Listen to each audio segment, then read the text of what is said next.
डालिया वाले के मालिन डाले फेरवा फेरवा हो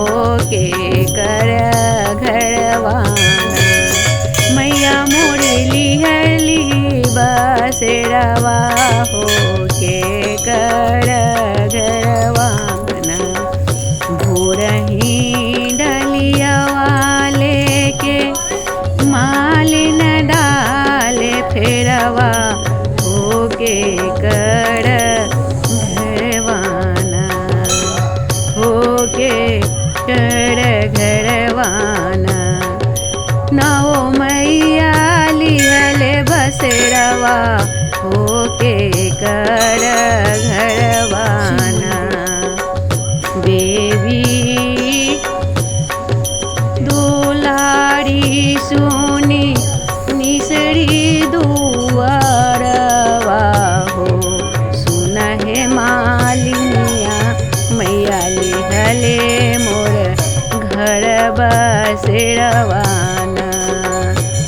देवी दुलारी बोले सुन हे मालिनिया मैया मोर घर बसेरवा लिहलेना हाथवा में दीही मालिन डालिया के फुलवा हो सुना खेतियाना कैद माई के सिंगड़वा हो सुना रे तिरियाना करद मालिन के सिंगड़वा हो करीद मालिन ना मोरो माई के सिंगड़वा हो कर देहु मालिन ना लाल चुंदरिया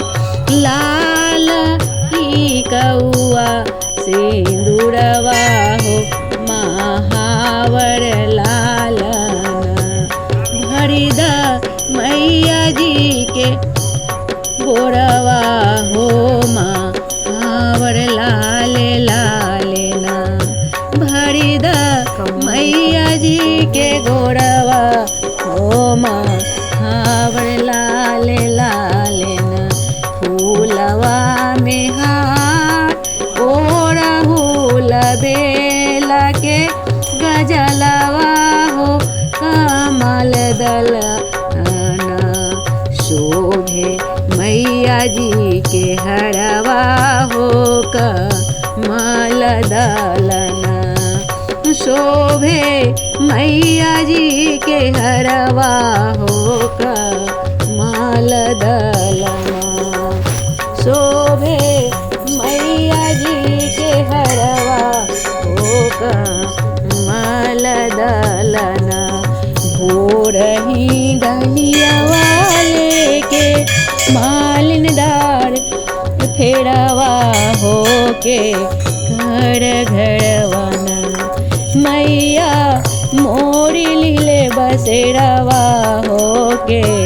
घर घरवाना मैया नौ लेलन बसेरवा हो के कर घरवाना अपनी महालिया से बोलत बेबी बेटी है मोरो घरवाना मोर सखिया के घरवाना मालिन लेलन मैया बसेरवा है मोर सखियों के घरवाना मालिन लेलन बसेरवा है मोरो घरवाना करियो में देहु मालिन मैया के सिंगड़वा है हरी रे देहुना मालिन मैया के सिंगड़वा है हरी रे देहुना।